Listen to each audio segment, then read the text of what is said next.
ভাইয়ের মামলা কেন প্রশাসন জবাবে চাই।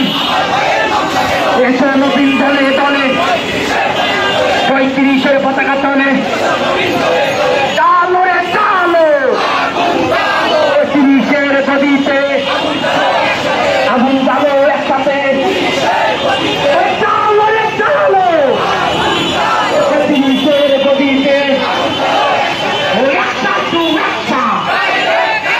৩৫-এর অ্যাকশন তরুণ সমাজের অ্যাকশন সারা বাংলার অ্যাকশন নির্বাচনী ইশতেহার পালন করতে হবে।